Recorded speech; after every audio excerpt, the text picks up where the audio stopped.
Comunicação é inteligência emocional. O céu não está em crise, Deus está no controle, eu creio em milagres e tudo posso naquele que me fortalece.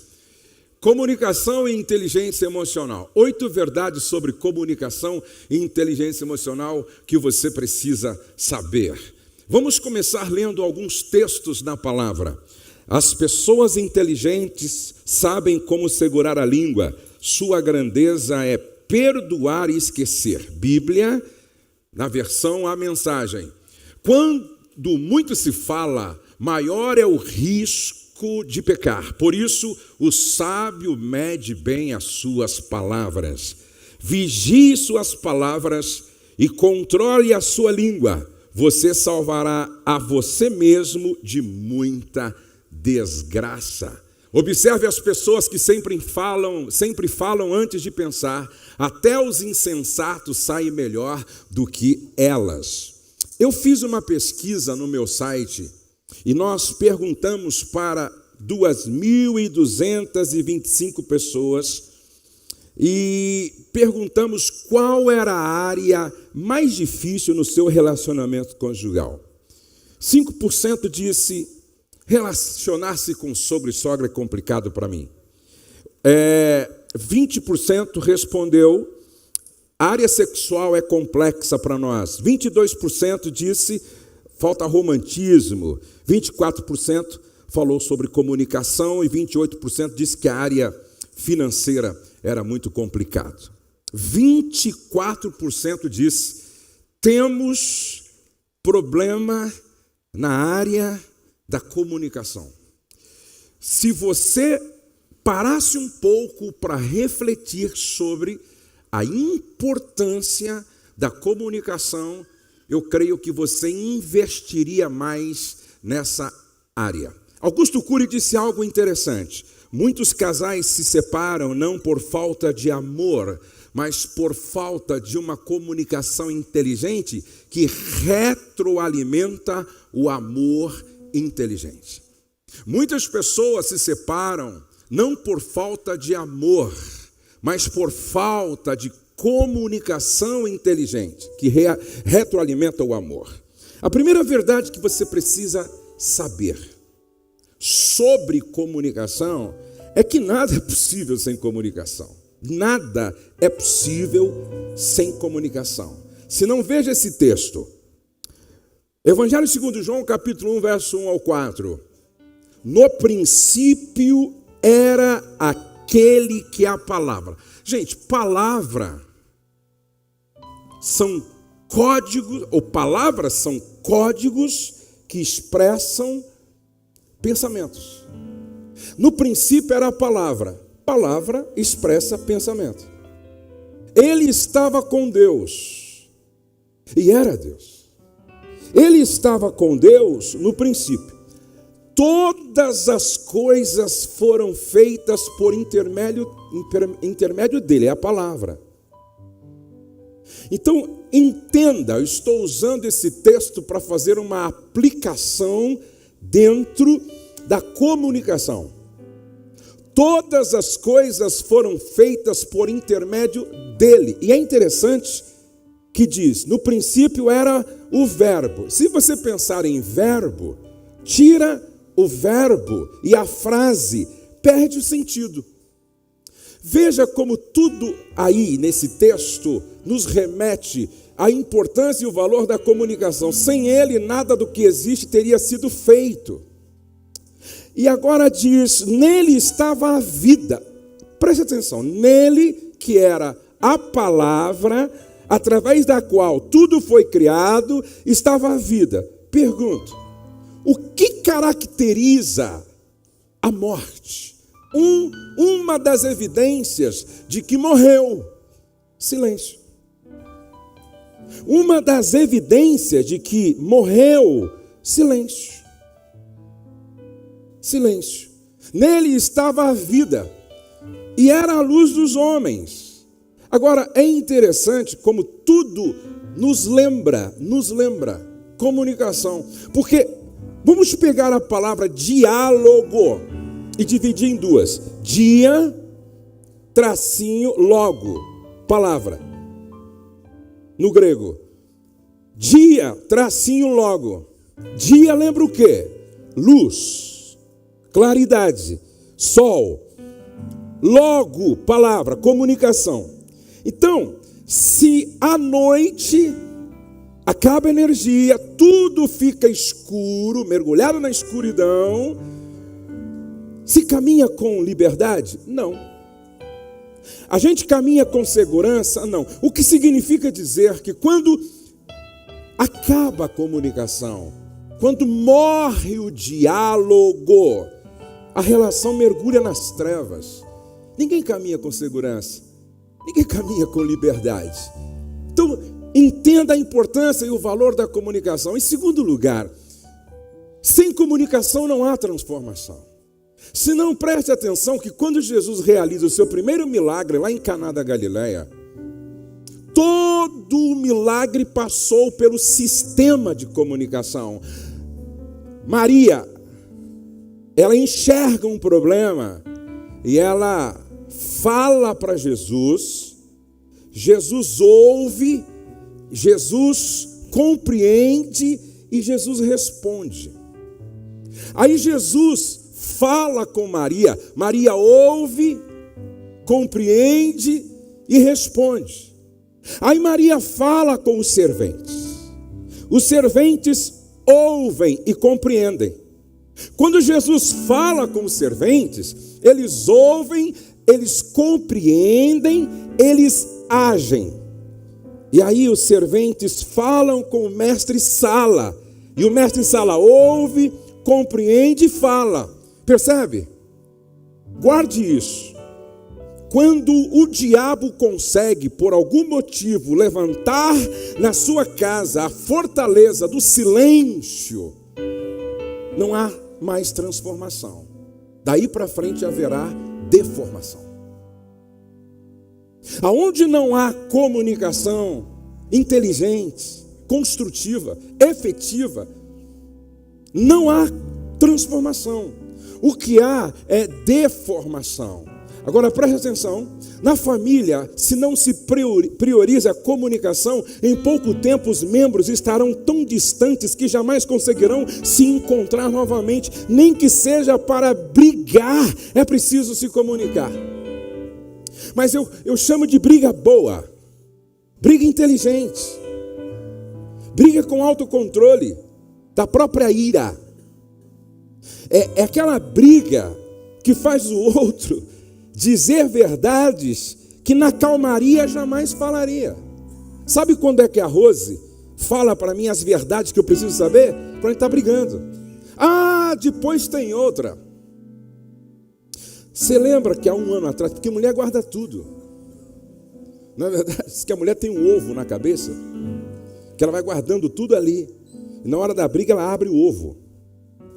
Ah, depois tem outra. Você lembra? Há 15 dias atrás. Então nem que for para brigar. Olha, cuidado com o casal que diz para você assim: ah, nós estamos casados há 10 anos e nunca brigamos. Então, ou nunca casaram, ou morreram e esqueceram de enterrar os dois. Cuidado com o casal que diz: não, há 20 anos estamos juntos e nunca. Isso não existe. Aonde houver dois seres humanos normais, aí sempre vai haver discordância. E discordância pode levar a uma briga.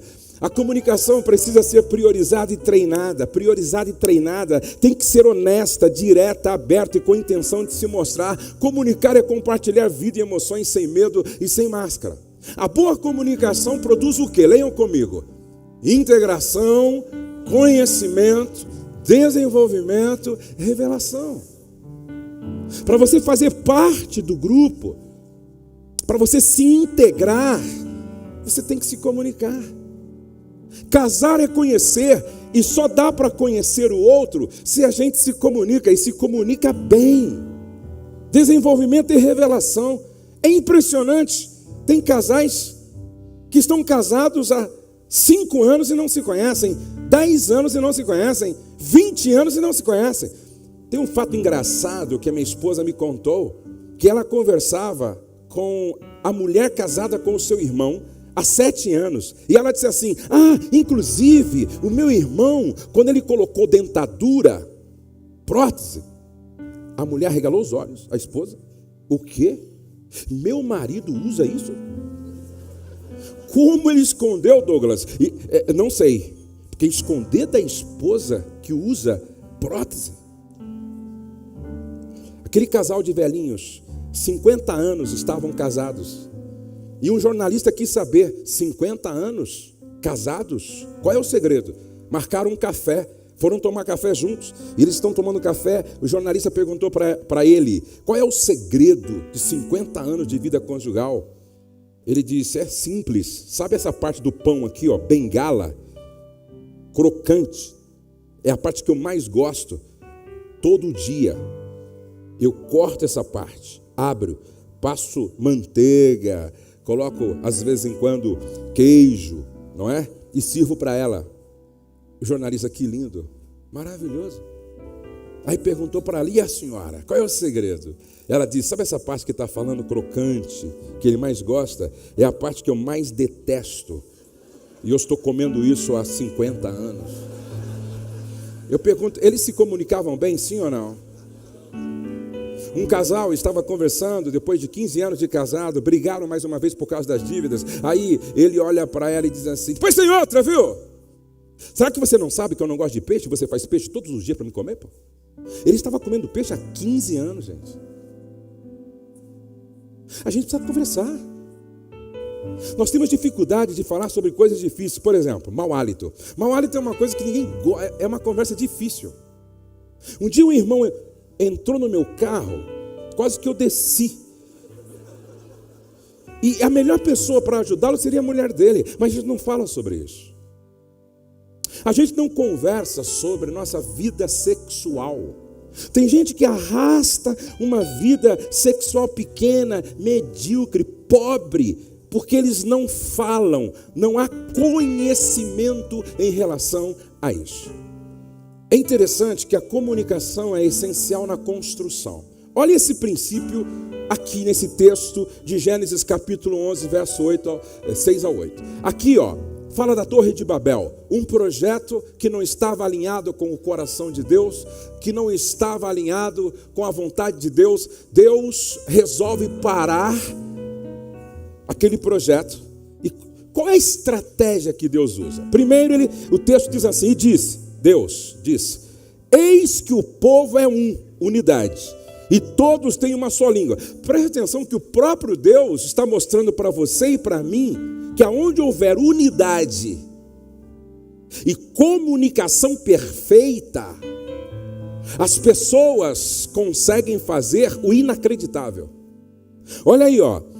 E isto é o que começam a fazer. Agora não haverá restrição para tudo o que eles intentarem fazer.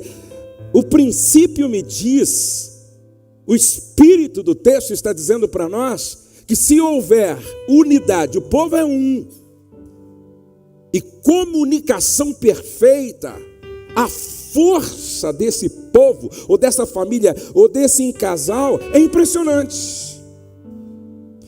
Eia, desçamos. Por que desçamos? Pai, Filho, Espírito Santo. Eia, desçamos. E nós vamos comprometer a comunicação deles. Nós vamos complicar a comunicação deles. E confundamos ali a sua linguagem, para que não entendam um a língua do outro.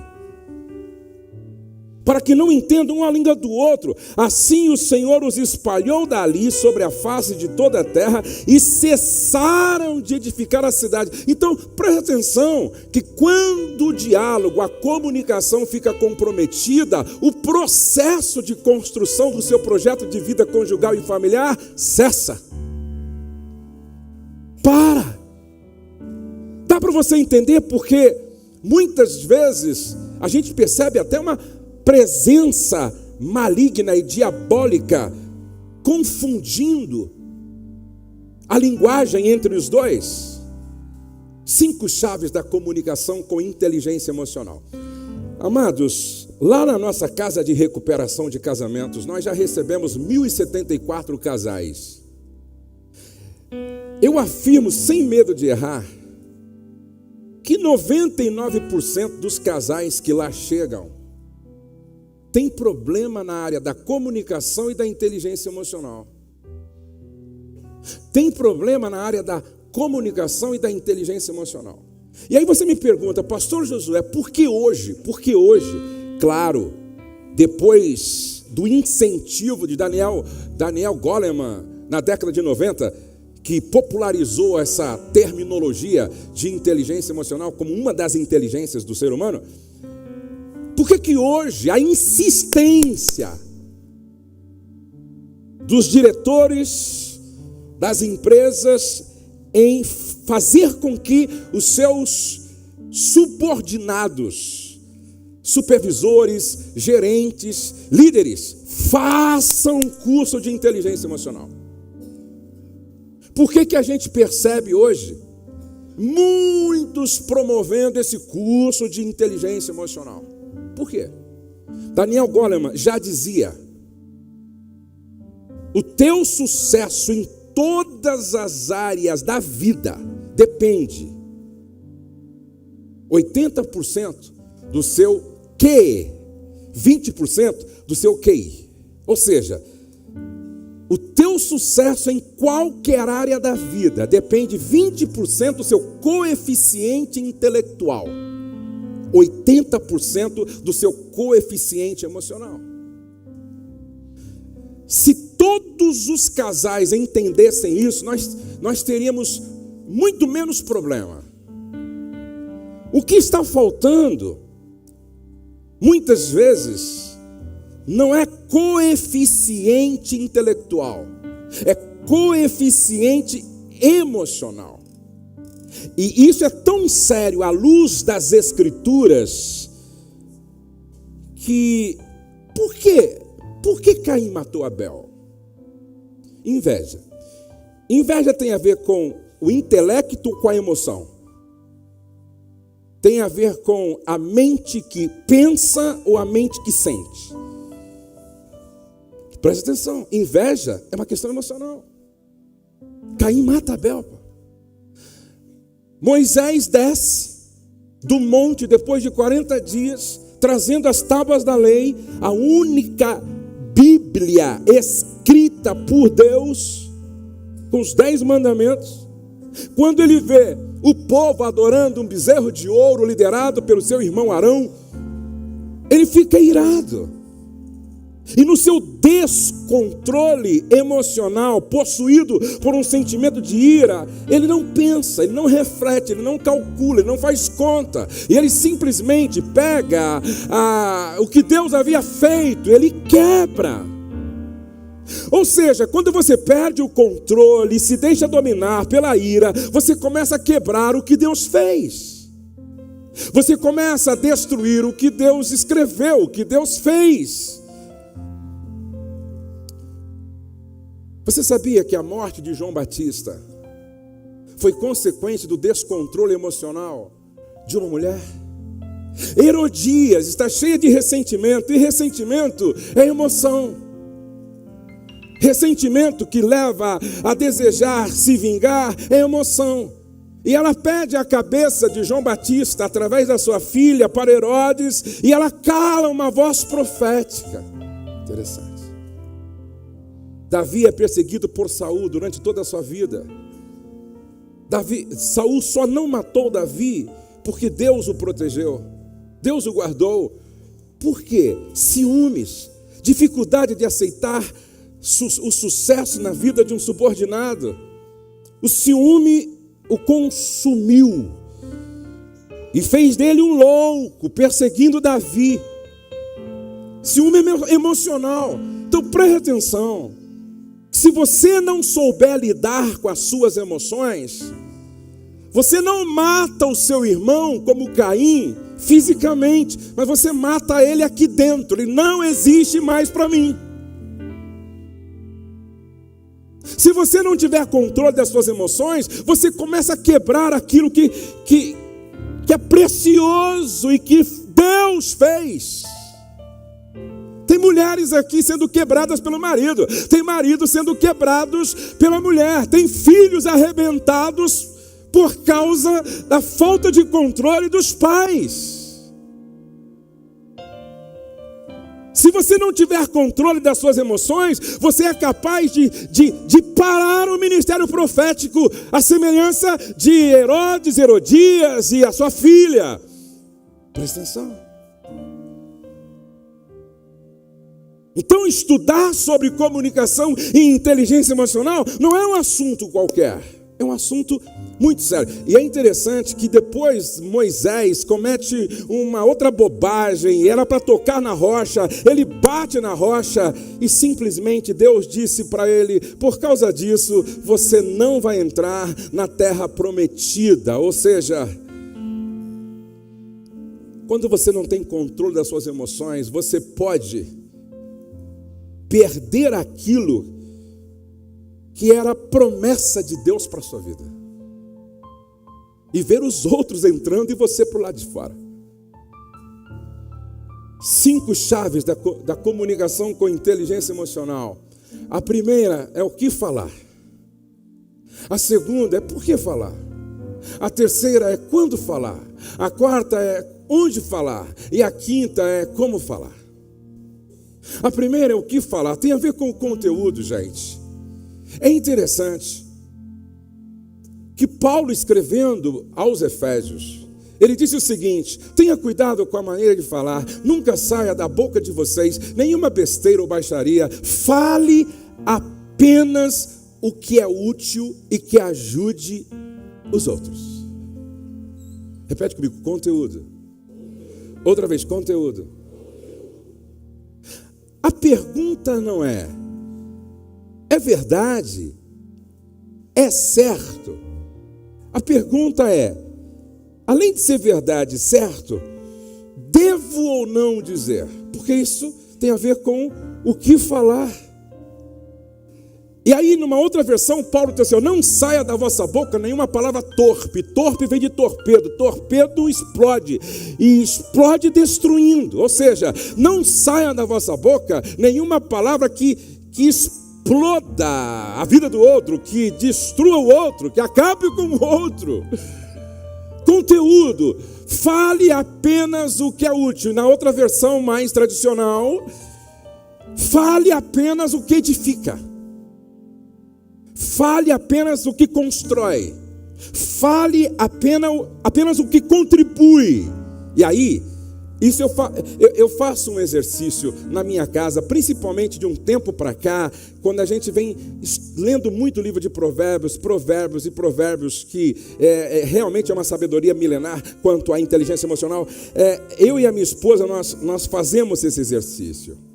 Às vezes eu estou tomando café com a minha esposa ou um chá da noite e vem aqui assim, ó, vem assim um assunto e você fala: mas é verdade, eu estou certo, e vem aqui, aí você faz uma última pergunta: vai edificar? Vai construir? Vai abençoar? Transmite graça? Vai contribuir para o momento ser melhor? Vai ajudar em quê? Não vai ajudar, não vai edificar, só vai estressar, vai dar confusão. Então você engole. Cadê a água aqui? Você engole. Entendeu? Você engole. E engole. De preferência vai no banheiro e faz xixi. Para ir embora mesmo isso. Agora preste atenção. Não é só o que falar. Quando e onde falar. Porque às vezes é necessário falar. Às vezes você precisa falar. Mas quando falar? A palavra certa no tempo certo é como a joia feita por encomenda. A palavra certa no tempo certo é como a joia feita por encomenda. E a repreensão do amigo na hora certa é como um anel de ouro no dedo. O grande problema é que às vezes nós falamos o certo, mas no lugar e na hora errada. Hora do almoço é sagrada, gente. Eu não gosto de discutir problemas na hora do almoço na minha casa. Eu não gosto de discutir algumas questões no café da manhã. Eu faço essa conta, eu faço essa autoanálise, eu pergunto para mim mesmo. Mas só que nós não éramos assim, isso que é legal. Eu e a Rose, nós não éramos assim, eu não era assim. De um tempo para cá, eu entendi o que Paulo escreveu em 1 Coríntios capítulo 13, verso de número 11. Quando eu era menino, eu entendi o que Paulo, presta atenção, quando eu era menino, eu falava como menino, sentia como menino, pensava como menino, eu era imaturo, e por ser imaturo, eu era ignorante, estúpido, precipitado, eu mais destruía do que construía, eu mais amaldiçoava do que abençoava, eu mais atrapalhava do que ajudava. Quando eu era menino, eu entendi. Aí Paulo diz assim, quando eu era menino, eu falava como menino, sentia como menino, pensava como menino. Quando cheguei a ser homem, quando eu amadureci, quando eu cresci, quando eu progredi, eu desisti das coisas próprias de menino. Repete comigo, eu desisti das coisas próprias de menino. Era assim, ó. O amor é paciente. Então Paulo estava dizendo assim, ó. Quando eu era menino, eu não tinha paciência. Quando eu era menino, eu não era benigno. Quando eu era menino, eu ardia em ciúmes. Quando eu era menino, eu era um estúpido soberbo. Quando eu era menino, eu me portava de forma inconveniente. Quando eu era menino, eu só pensava em mim, na fila. No almoço é eu, no jantar é eu, no banco, olha para mim. Quando eu era menino, eu era egoísta, egocêntrico e me portava de forma inconveniente, procurando apenas os meus interesses. Quando eu era menino, eu explodia por qualquer motivo. Eu era capaz de brigar por causa de um botão, de uma bala, de um chiclete, de 50 centavos, 10 centavos. Quando eu era menino, eu era um causador de problemas. Quando eu era menino, eu tinha uma lista de ressentimentos e de mágoas. Tudo que fazia para mim, eu guardava. Quando eu era menino, eu vivia ressentido por causa do mal. Quando eu era menino, eu me alegrava com a injustiça, bem feito, tinha que quebrar a cabeça. Quando eu era menino, eu me regozijava com a mentira. Quando eu era menino, eu não sofria nada pelo outro, eu não queria nada em relação ao outro, eu me exasperava em função do outro, eu não suportava nada em relação ao outro. Aí ele amadurece. E quando ele amadurece, se torna homem. Quando ele cresce, progride, avança. Quando ele deixa de ser filhinho na maturidade. Quando ele deixa de ser jovem na maturidade e se torna pai. Ele diz, agora eu entendo. O amor é paciência. O amor é benigno. Agora eu entendo, o amor não arde em ciúmes. Pô, agora eu entendo, o amor não se ufana, não se ensoberbece, não se conduz inconvenientemente. Pô, agora eu entendo que o amor não procura seus interesses, coloca o outro sempre na frente, porque é paciente com o outro, é benigno com o outro, não arde em ciúmes em relação ao outro, não se ufana em relação ao outro, não se ensoberbece em relação ao outro, não busca os seus interesses, mas dá sempre o primeiro lugar para o outro, não se exaspera. É calmo, manso, tranquilo, não se ressente do mal, não tem lista de ressentimento, aprendeu a perdoar, não se conduz de forma inconveniente, não procura seus interesses, não se alegra com a injustiça, mas regozija-se com a verdade, tudo sofre, tudo crê, tudo espera, tudo suporta. Será que Deus não te trouxe aqui para te fazer uma pergunta? Quando é que você vai virar homem?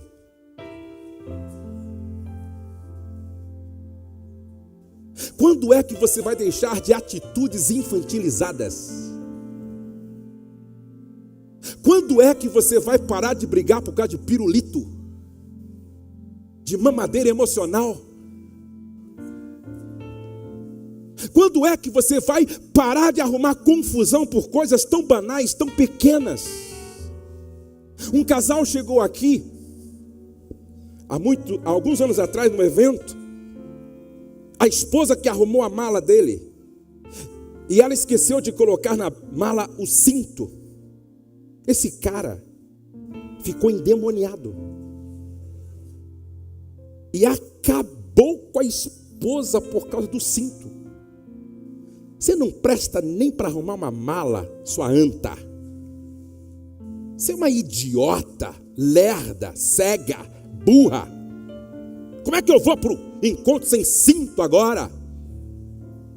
Destruiu a mulher por causa de um cinto. Quanto custa um cinto? R$80? Quanto custa sua paz, sua alegria, seu orgasmo à noite? Quanto custa o evento, o avião, o carro alugado? Será que você não está jogando no lixo o que não tem preço por causa de coisas tão pequenas, banais, insignificantes?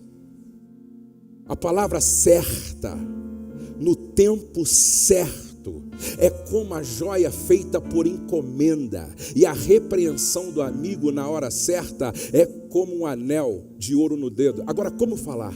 Tem cuidado com a maneira de falar, pô. Olha o que a Bíblia diz em Provérbios 15:1. A resposta moderada neutraliza a ira, mas a língua afiada põe mais lenha na fogueira. A resposta moderada neutraliza a ira.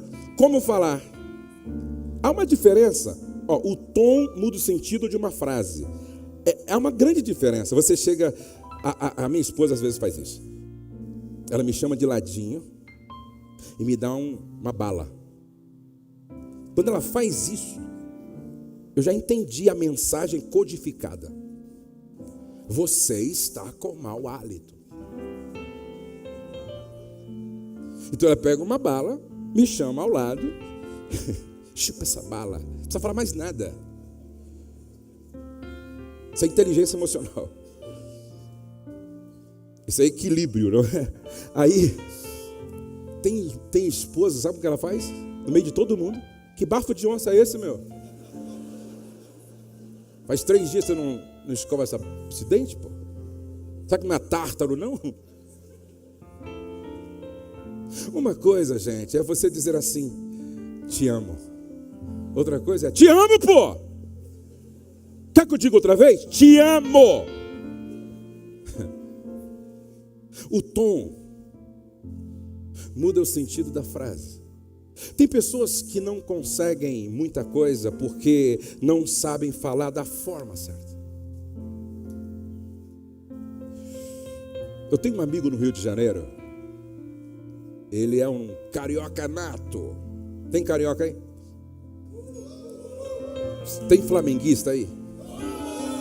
No final vai ter o apelo. Vocês não percam a oportunidade de conversão. Tem corintiano aí? Tem corintiana? Vai ter apelo para vocês também. Agora tem São Paulino aí? Tem São Paulina? Vocês estão na Bíblia. Foi o São Paulo que escreveu a maior parte do Novo Testamento. Brincadeira, gente. Vai tudo para o céu se tiver convertido. Vai tudo para o céu. Agora presta atenção. Esse meu amigo é taxista, ele é pastor. E aí ele falou que um dia a esposa dele chegou para ele e disse assim: pois tem outra, viu? Se você não trocar essa semana essa porcaria de sofá, até o final de semana, quando você chegar em casa um desses dias, vai estar queimado isso aí. Vai estar pegando fogo no quintal. Troca essa desgraça aí, pô. E ele é bem tranquilão assim, né? Ele olhou para ela assim e disse assim: você sabe que eu te amo, né? vou morrer do teu lado. Casamento para mim é um só. Eu não largo de você. Só vou dizer uma coisa para você. Se você queimar esse sofá, nunca mais entra sofá nesta casa. A gente morre junto, mas no chão da sala. E você me conhece.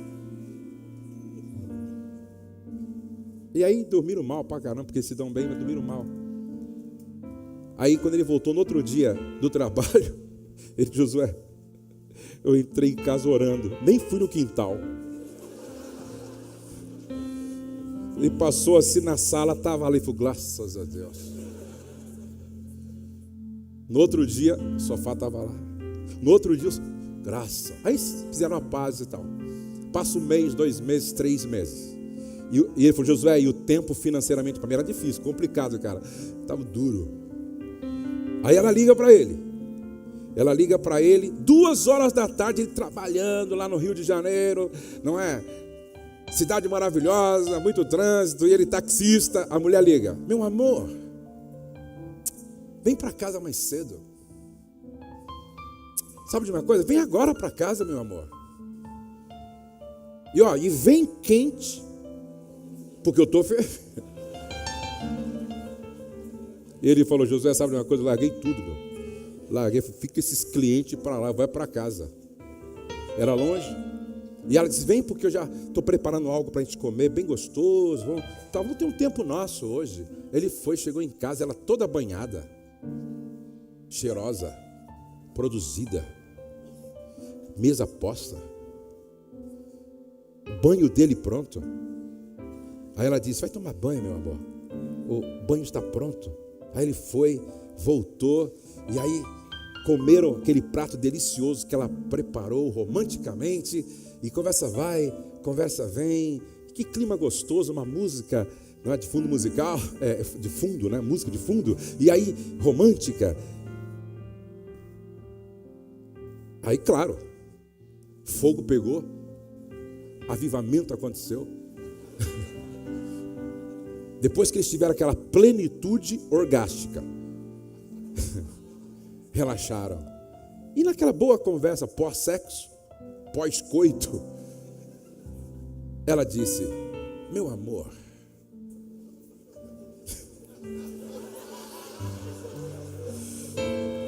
quando você puder, você troca o nosso sofá?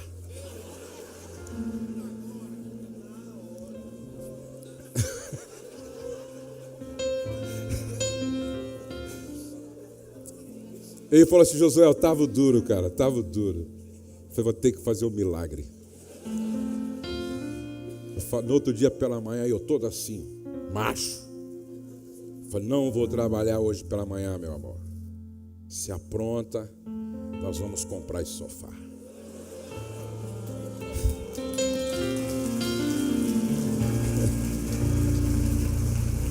Aí disse que ele chegou na loja, falei: nem que eu divida esses 60 meses, mas vou comprar esse sofá para ela.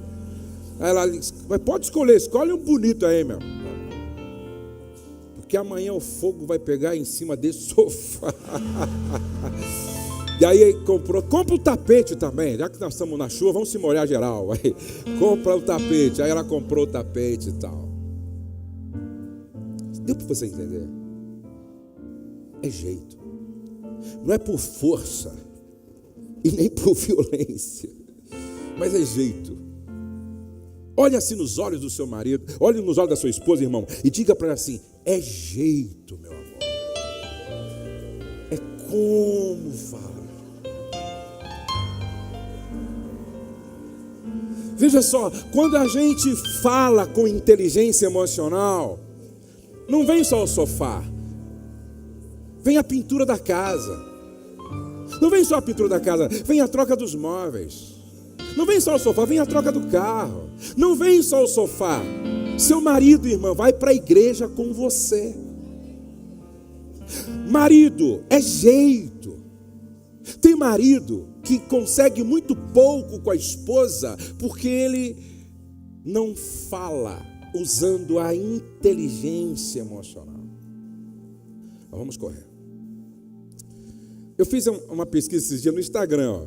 Eu fiz uma pergunta assim, ó, não sei quantos responderam de verdade, mas olha, marido, sua esposa fala o certo na hora certa, na forma certa, no lugar certo, ela tem equilíbrio emocional? 1.631 pessoas responderam, 37% disse sim, 63% disse não. Agora eu fiz a mesma pergunta para as mulheres. E aí, esposa, seu marido, é seu marido lá, fala o certo na hora certa, da forma certa, no lugar certo, ele tem equilíbrio emocional? 33.631 maridos, esposas responderam. Está errado, esposa. 49 mulheres disseram sim, 51% disseram não. Quem não sabe ouvir jamais saberá se comunicar. Preste atenção. Responder antes de ouvir, além de tolice, é pura grosseria. Responder antes de ouvir, além de tolice, é pura grosseria. Olha o que a Bíblia diz. Amigos, nunca se esqueçam.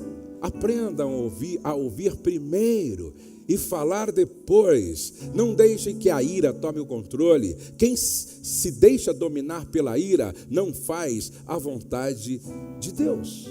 Ouvir é uma arte a ser aprendida. Amar é ouvir com o coração do outro. O caminho para o coração da família se faz pelo ouvir. Ouvir é reconhecer o valor do outro. Ouvir é tentar entender o sentimento do outro. Ouvir é prestar atenção ao que acontece com o outro. Ouvir é deixar o outro falar tudo o que sente, sem interrupção e sem autodefesa. Por que a gente, na maioria das vezes, não ouve? Porque a gente não está na conversa 100% presente para o outro. Presta atenção. Nós temos dificuldade de estar presente 100% para o outro. Com frequência, a gente divaga. Vocês sabiam que o homem consegue, a mulher consegue prestar atenção fixamente quando um homem fala até 15 minutos, ela consegue ficar 15 minutos conectada sem distrair. Sabe quanto tempo um homem consegue realmente assim, ficar conectadíssimo sem distrair? 5%. Por isso, irmã, não resolva contar para ele aquela história longa à noite, deitados. Porque tem cara que consegue responder dormindo.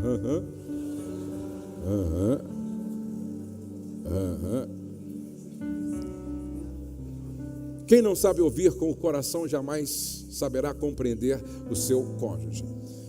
Quanto maior for o nível de confiança, melhor será a comunicação.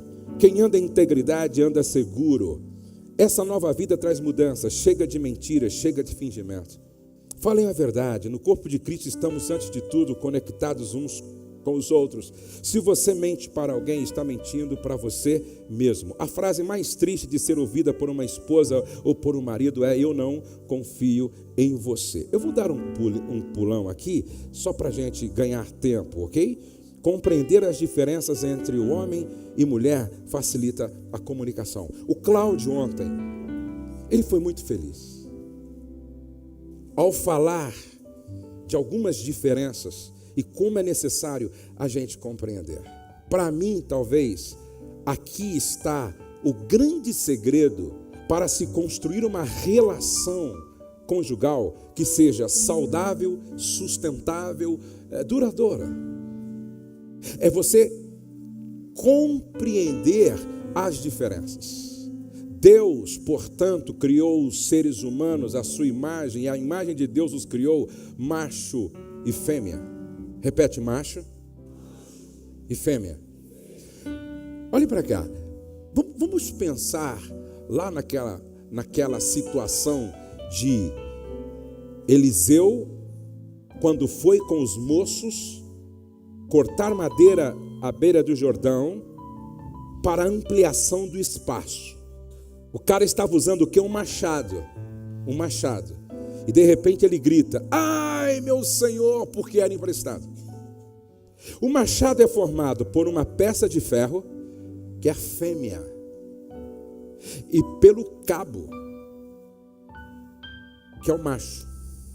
E é quando os dois se conectam que se torna uma ferramenta útil no processo de construção.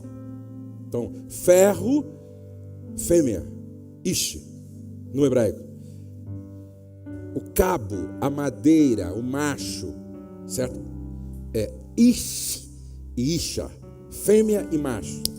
Então, essa conexão é que faz com que a ferramenta seja útil. Quando é que a ferramenta deixa de ser útil? Quando desconecta, divórcio. Agora, pergunto, para que seja uma ferramenta muito útil, o cabo tem que estar conectado com a fêmea, sim ou não? Sim. Agora, pelo fato de haver uma conexão entre a madeira com o ferro, eles perderam a natureza de cada um. Cada um perdeu sua natureza, sim ou não? Não. O ferro continuou sendo ferro. A madeira continuou sendo madeira. Ou seja, casar não significa que eu deixo de ser quem sou em detrimento da felicidade dela, ou ela deixa de ser quem é em detrimento da minha felicidade. Casamento não significa o sepultamento da identidade, da personalidade, do temperamento. Não, gente. Não, presta atenção. O ferro continua sendo ferro. E a madeira, o cabo, continua sendo madeira. O que a gente precisa entender? Que ferro é diferente de madeira, madeira é diferente de ferro. E é exatamente a conexão dos dois que faz com que se forme uma ferramenta poderosa no processo de construção, no caso do Eliseu, de ampliação do espaço. Então nós precisamos entender isso, que nós somos diferentes. Olha como é que uma mulher escolhe as cores. Olha o homem. Para o homem é só bege. Só bege. E para a mulher? É bege, marfim, creme e palha. E não, irmão, não tenta convencer ela. Você vai ter problema. Ela quer uma sandália bege, ela quer uma sandália creme, ela quer uma sandália palha e ela quer uma sandália marfim. Para mim é tudo igual. Agora, por quê? Porque nós somos diferentes. E a gente precisa respeitar essas diferenças. Nós temos percepções diferentes. Você percebe? Não tem como, nós somos diferentes. Às vezes eu vejo na praia uns caras de sunga, que não faz sentido. E eles desfilam como se fossem sarados. E algumas mulheres com um corpo razoável se sentindo gordas. Olha quando os dois se encontram. Dois homens se encontram, duas mulheres se encontram. Nós somos diferentes e nós precisamos entender e respeitar essas diferenças. No sexo, a mulher e o homem. No homem, tudo converge para um único botão. A mulher não. Nós somos diferentes. Agora eu gostaria de chamar a atenção dos maridos. A compreensão das esposas. Eu ouvi uma frase que é mais ou menos uma retradução de uma frase do T.D. Jakes, que diz assim: não queira entender o adulto que sou sem conhecer a criança que foi, sem ouvir a criança que foi. Eu quero dar sequência no que o Cláudio falou ontem. Suponhamos, irmão, que você cresceu naquela família organizada. Por exemplo, meu filho Douglas, desde que a Rose estava grávida, é que eu abençoava o útero da Rose. Quando o Douglas nasceu, a gente embalava ele assim, ó. Nasceu para vencer. Nasceu para ser uma bênção. Nasceu para louvor e glória do nome do Senhor. Quando o Douglas cresceu, ele ia para a escola dominical, nem que fosse para dormir na igreja. É engraçado que quando eu saí da COFAP, eu e a Rose, nós orávamos, tipo assim, das 6 às 7 da manhã. Saí da empresa, falei, agora eu tenho todo o tempo para orar. E aí eu levantava, olha que coisa doida, levantava as crianças para orar comigo. O Douglas tinha que orar, a Letícia tinha que orar, o Pedro não tinha chegado ainda. Eu me lembro que o Douglas estava tentando ficar acordado uma vez na sala. E nós orando, e ele lá, amém. Aí o telefone toca. Aí ele pega o telefone, nosso Deus e nosso Pai. Falei, deixa o menino dormir, tem que dormir, esse menino tem que dormir. Uma outra vez ele começou assim, Senhor, abençoa o laço do passarinheiro. Falei, não, vai dormir. Quando o cara começa a orar pelo laço do passarinheiro, tem que dormir. Tem que dormir.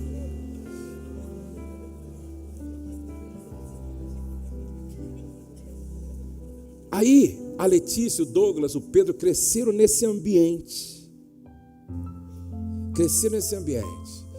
Na mesa, oração todo dia. Eu chegava em casa e perguntava, qual salmo vocês decoraram? E aí tinha que decorar todos os livros da Bíblia. Gênesis, Êxodo, Levíticos, Número, Deuteronômio, Josué, Juízes, Ruth. Os 4 evangelhos, Mateus, Marcos, Lucas, João. As epístolas, isso era um exercício. Tem um show do Biblião. Entendeu? Douglas nunca me ouviu, acho que falar um palavrão. Eu nunca chamei em casa ninguém de besta, anta, vaca, idiota, nunca. Aí o Douglas cresceu nesse ambiente. Vamos supor, irmão, que você tenha crescido também nesse ambiente. Mas e a sua esposa? Que não é o caso da Valéria. Mas tem esposa aqui que a mãe apanhou quando ela estava no útero da mãe. Um dia um casal me disse assim, uma mulher, pastor, enquanto eu estava dando à luz a minha filha, meu marido estava transando com outra no motel. Aí essa menina nasce, deveria ter nascido morta, diz o pai. É um problema. Não sei porque você não abortou. Aí cresce debaixo dessas ministrações malignas, uma confusão. A mãe sem juízo, o pai um bêbado. Quando ela está com 12 anos, ou 10 anos, o pai vai embora. A mãe fica só. E essa menina vai crescendo. Só Deus sabe como. Com 20 anos ela se converte. 21 anos conhece esse rapaz da família religiosamente equilibrada. Ela com 22, ele com 23 se casam. Ele não pode exigir dela aquilo que ela nunca recebeu, e ele recebeu desde o ventre. Ele não pode cobrar dela o mesmo nível de maturidade, de percepção espiritual, de fé. Por isso que o casamento precisa ser visto como escola, onde os dois se matriculam para aprender a ser o que nunca foram. Por isso que o casamento tem que ser um espaço terapêutico, curador, onde um tem que ser para o outro agente de cura e de transformação. Por isso que o casamento exige paciência, amor incondicional, misericórdia, solidariedade. Antes de você ficar questionando, inconformado, brigando por causa do comportamento não muito conveniente dela ou dele, que tal você conhecer a história por trás desse comportamento para entender que na verdade Deus colocou ele do teu lado para você ser agente de cura. Deus colocou ela do teu lado para que ela fosse agente de cura e você agente de cura para ela. Será que não está na hora de você entender isso? que nós somos diferentes. Nós fomos criados de uma forma diferente em todos os aspectos, e isso precisa ser compreendido, entendido. Eu e minha esposa, talvez estejamos vivendo o melhor momento da nossa vida conjugal, porque nós entendemos tudo isso. Nós entendemos a importância de falar o certo, na hora certa, no lugar certo, da forma certa. Nós entendemos que a Rose veio de uma família diferente da minha, eu vim de uma família diferente da dela. E o que é bom, a gente preserva. O que não é bom, a gente coloca do lado. O que é importante, virtuoso, a gente reproduz, repete. O que não é bom, a gente tira da mochila, a gente joga fora. Deus não me colocou ao lado da Rose para torná-la uma pessoa pior. Deus não colocou a Rose do meu lado para me tornar uma pessoa pior.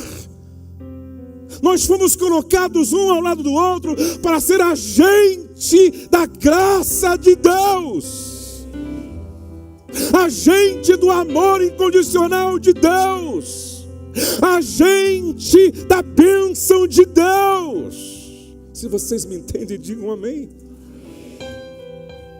Eu faço sempre uma pergunta para os casais: qual é o destino final da nossa viagem conjugal? O céu. Qual é a missão principal do marido? Ajudar a esposa a chegar no céu.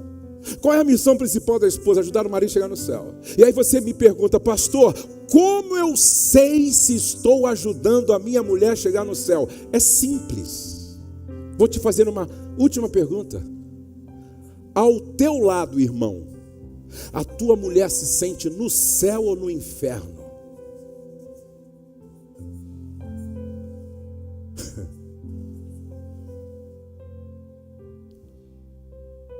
Ao teu lado, irmã, o teu marido se sente no céu ou no inferno? Porque se o teu marido ao teu lado se sente no céu, você está ajudando ele a chegar no céu. Se ao teu lado a tua mulher se sente no céu, é porque você está ajudando ela a chegar no céu. Termino. O homem fala para se afirmar e resolver problemas, a mulher fala para se relacionar. O homem é lógico e racional, a mulher é emotiva. O homem é prático, a mulher é detalhista. O homem faz uma coisa por vez, a mulher faz várias coisas ao mesmo tempo. O homem vê com os olhos, a mulher com os olhos e as mãos. Pega para mim, por favor, pega para mim 70 pares de sapato. Depois que ela pega todos para ver, ela diz para o cara: depois eu volto. O homem é visual e a mulher auditiva. Como lidar com a raiva para não comprometer a comunicação? Ô Elias, vem aqui você com a Idarina, por favor. Me ajudar nessa ilustração aqui. Veja só. Quais são os 6 pilares da inteligência emocional? Fica aqui, Elias, assim, fica você aqui, desculpa, ela fica aqui, você fica aqui, ó. Fica aqui assim, olhando para mim aqui, Elias, isso. Quais são os 6 pilares da inteligência emocional? Autoconhecimento, autocontrole, empatia, inteligência social, automotivação e capacidade de perdoar. Presta atenção. Autoconhecimento. Se você não conhecer suas próprias emoções, se você não conhecer quais são os gatilhos que, quando acionados, provocam em você uma tempestade emocional, você não consegue corrigir isso, controlar isso. Autoconsciência, autoconhecimento. Paulo fala de autocontrole, domínio próprio. Empatia, essa capacidade de colocar um lugar do outro. É interessante que misericórdia é a junção de 2 palavras: miséria e cardia, coração. Então misericórdia é colocar o coração na dor do outro. Jesus, filho de Davi, tem misericórdia? Coloca o seu coração na minha dor. Compaixão é se colocar no lugar do outro para sentir o que o outro está sentindo. Empatia. Presta atenção. Aqui está, ela não vai chamar Idalina agora, vai chamar estímulo. Diga estímulo. Outra vez. Mais forte. Ok. O Elias não vai chamar Elias, ele vai chamar resposta. Diga resposta. Qual é o nome dele? Qual é o nome dela? Então presta atenção. Entre o estímulo e a resposta existe um espaço. E aqui mora a sua liberdade para decidir qual a escolha ou qual a resposta que você vai dar. Você foi estimulado e agora você tem que dar uma resposta. E aqui, aqui mora a sua alegria ou tristeza. Aqui mora a sua desgraça ou a graça. Aqui mora a maldição ou a bênção. Aqui mora a felicidade ou a infelicidade. Aqui mora a glória ou a vergonha. Preste atenção. Você foi estimulado e precisa dar uma resposta. E aqui você tem a liberdade. Isso aqui é inteligência emocional.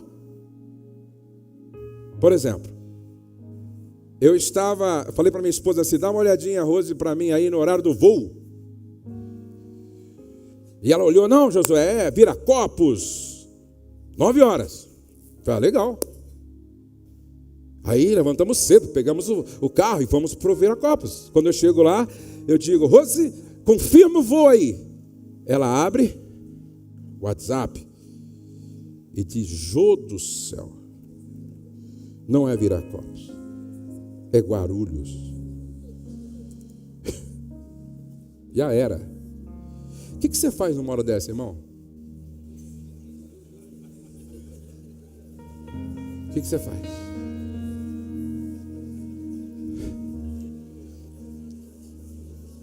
O que você faz? Ô, doutor Luciano, vem aqui me ajudar. Presta atenção.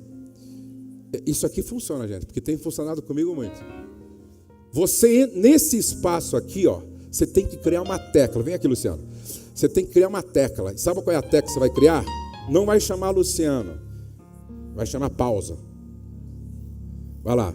Eu aperto e você fala pausa. Pausa. Não. Essa pausa está muito rápido, viu? Está muito rápido. Tem que ser assim, ó. Pausa. Para dar tempo de contar até 10. Pausa. Vamos lá.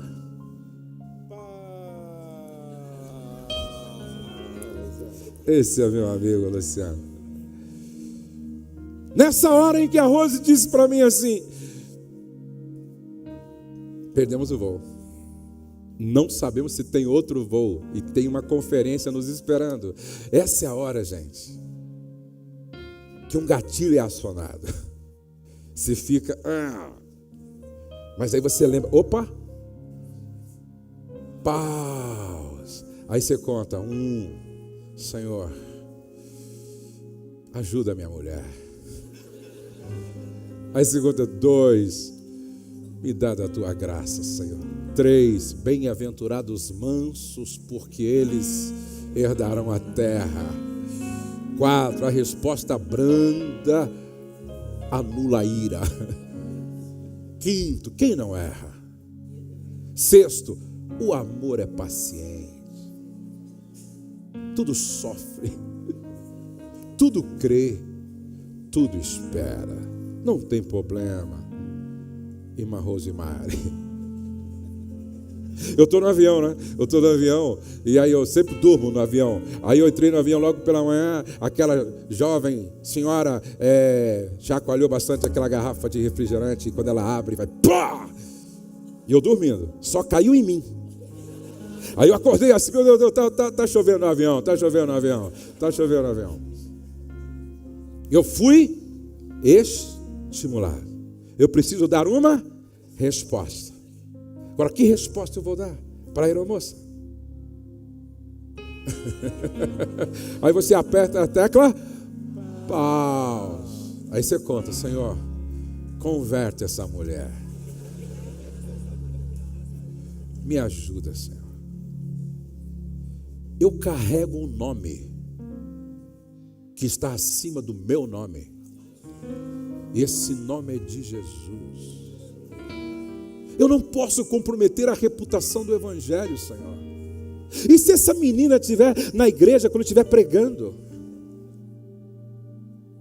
Quem não erra? Perdoai-vos uns aos outros, como Deus em Cristo vos perdoou. Muda tudo. Qual é a tecla que você vai apertar? Pausa. E olha que eu melhorei, porque não era assim. O Douglas, a Letícia, o Pedro, a Rose, lembra de como eu era. Quantas vezes eu expus minha esposa à vergonha? Quantas vezes eu expus meus filhos à vergonha? Quantas vezes eu não morri porque Deus me guardou no trânsito? Quantas vezes, não faz algum tempo atrás, alguns meses atrás, eu chamei meu genro, o Felipe, e disse: eu quero te pedir perdão. Por quê, pastor? Você trabalhava comigo, e quantas vezes eu tratei você com muita falta de equilíbrio emocional? Me perdoa, cara. Quando eu era menino, eu falava com o menino, eu sentia com o menino, eu me comportava como menino. Mas depois que eu me tornei homem, eu deixei as coisas de menino, porque eu entendi que o amor é paciente, o amor é benigno, tudo sofre, tudo crê, tudo espera, sabe contar até 10, para que Deus seja glorificado. Interessante que eu entrei no avião esses dias, ô Luciano, e eu não era assim, Luciano. Eu sempre compro aquele espaço mais. E quando eu entrei no avião, tinha uma senhora sentada no meu lugar, Vidarina. E aí eu disse para a aeromoça: ó, meu lugar. Ela disse: aquela senhora está com um problema de saúde, o senhor poderia sentar lá atrás? E era longe o voo. Eu disse: sem problema. Onde você quer que eu sente? E aí ela disse: espera um pouquinho que eu vejo se eu arrumo um lugar melhor para o senhor lá atrás. Aí eu fiquei ok. Aí eu peguei meu telefone e fiquei olhando assim, mas tranquilo mesmo. E eu mesmo pensando comigo: Luciano, me converti, cara. Deus está fazendo uma grande obra. Aí ela olhou assim e falou: por que o senhor é assim? Se todos os passageiros fossem assim, o mundo seria um pouco melhor. Deus foi glorificado naquele dia. O diabo foi envergonhado. E o Espírito Santo continua produzindo em mim as virtudes do seu fruto. Vamos aplaudir ao Senhor pela pausa, pelo estímulo e pela resposta. Deus abençoe. Fique de pé, por favor.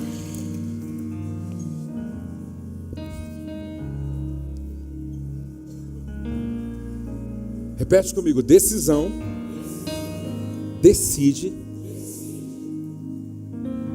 o meu destino. Repete: decisão decide minha qualidade de vida.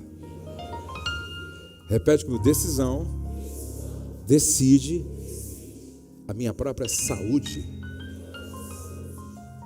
Não importa o que você sabe, importa o que você está fazendo com aquilo que você sabe.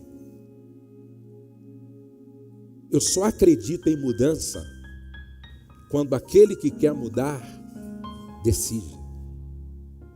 Um dia eu decidi: quem chegar perto de mim vai sair melhor. Porque se eu sou salvo, carrego o céu, por onde eu passo, não posso deixar as marcas do inferno. Eu decidi não diminuir ninguém, elevar a todos. Eu decidi fazer minha mulher feliz. Todos os dias, quando eu estou fora de casa, a primeira pessoa que recebe o meu bom dia é minha mulher. E ela está aqui de prova. Eu escrevo assim: bom dia, meu grande amor. Se eu estiver chateado, é só meu amor. Se eu estiver muito chateado, é bom dia. Eu decidi ser um exemplo para os meus filhos. Eu decidi ser uma inspiração para aqueles que precisam se inspirar para ser um servo de Deus. Eu decidi não ler nada antes da Bíblia pela manhã. Eu decidi não sair do meu quarto sem orar, todos os dias. Eu decidi nunca parar de crescer. Amanhã eu quero ser melhor do que hoje. Semana que vem eu quero ser melhor do que essa semana. E o mês que vem eu quero ser melhor do que esse mês. Eu quero perguntar, com muita honestidade, qual homem aqui que até aqui não tem ajudado a sua esposa a chegar no céu? Você entendeu o porquê nesta manhã e você quer tomar uma decisão de sair daqui diferente em nome de Jesus. Levante a mão, por favor. É só gente honesta mesmo assim. Pastor, sou sincero, eu tenho sido mais problema do que solução. Levante a mão, por favor. Agora, vocês têm coragem de pegar a esposa e vir aqui na frente? Então vem aqui, por favor. Só as mulheres agora que quer mudar a partir de hoje. Diante de tudo que ouviu, você quer mudar a partir. Vem aqui na frente também. As mulheres com o marido. Não, vamos lá, que eu quero mudar. Eu quero mudar. Eu não posso continuar sendo assim. Eu não posso continuar sendo como eu sou. Eu não posso continuar com esse desequilíbrio emocional que vem quebrando aquilo que Deus fez. Não, eu não posso.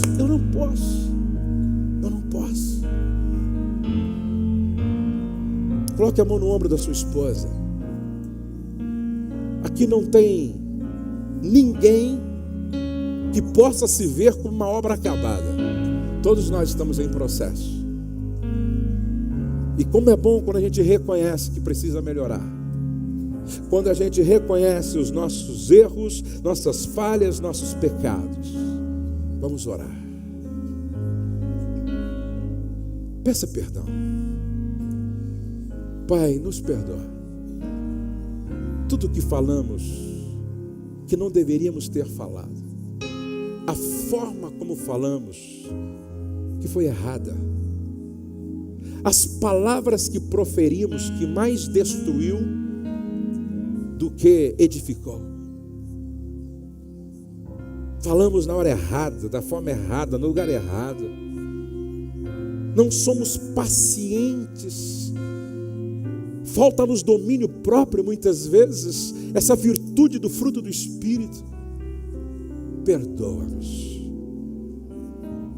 Perdoa as feridas que provocamos na alma do outro.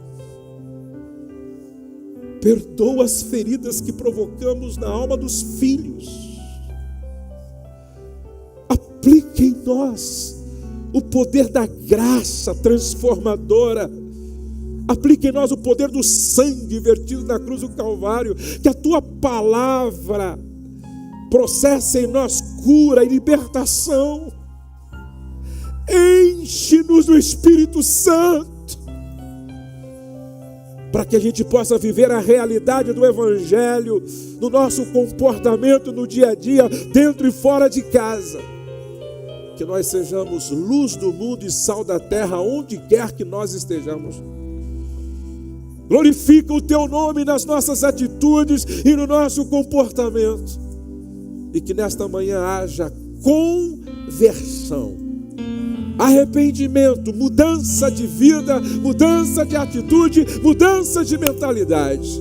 E que em nós o teu nome seja sempre glorificado. em nome de Jesus.